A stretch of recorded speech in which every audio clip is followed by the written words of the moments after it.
My question is more so about like the Holy Trinity, because I've had people like Trinitarians. They say, they kind of believe that there's more like three separate entities: the Father, the Son, the Holy Spirit.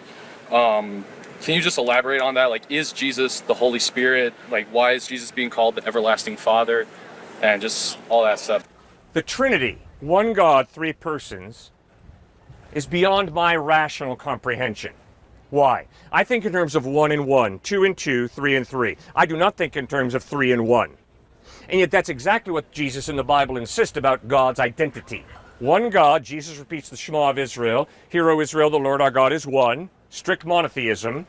But then he talks about his Father as being God. He talks about himself as being God. And he talks about the Holy Spirit as being God. One God, three dimensions. And that's the analogy that helps me most, but all analogies fall short. It's the analogy of space in a room. One space in your lecture hall. One space in your dorm room. Three dimensions: height, length, and width.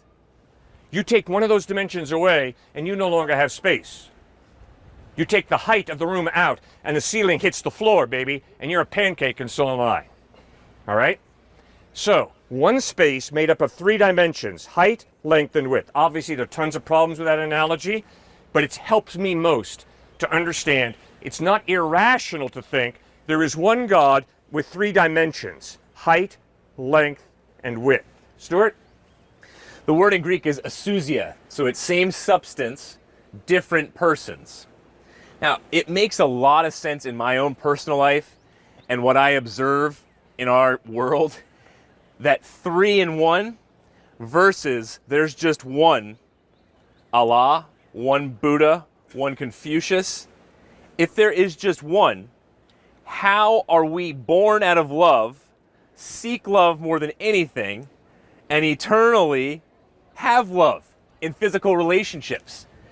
The Trinity, by far and away, makes the most sense out of our experience, because you have Father loving Son, Son loving Holy Spirit throughout time. So there's innately within them community and loving each other. And then what happens? We are born in God's image. So we are reflecting God's image to desire community. That's why it was not good for man to be alone. So we came from love.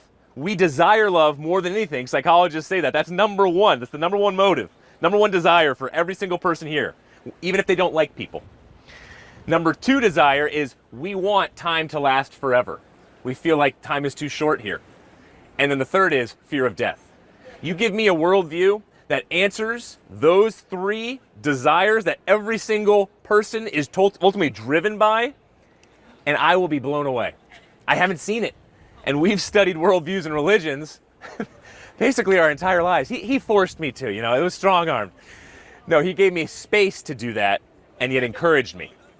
And so look at the Trinity in that way. And then my final point on the Trinity is don't turn away. I know a guy who turned away from the faith because he said the Trinity is blasphemous. It just doesn't make any sense. Right? No, turn away from the Christian faith. Turn away from theism if you think the evidence does not stack up that God exists. And then secondly, if you don't believe the resurrection occurred. I will turn away from the Christian faith one day if somehow somebody disproves that God exists and that the resurrection didn't occur.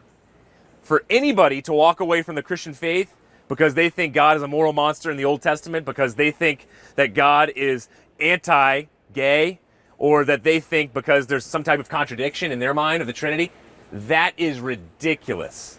Because there's a linchpin to the Christian faith, and it's the resurrection. If that occurred, it doesn't matter what issues you take, whether it's a talking snake and you think that's ridiculous, so I'm going to leave the faith.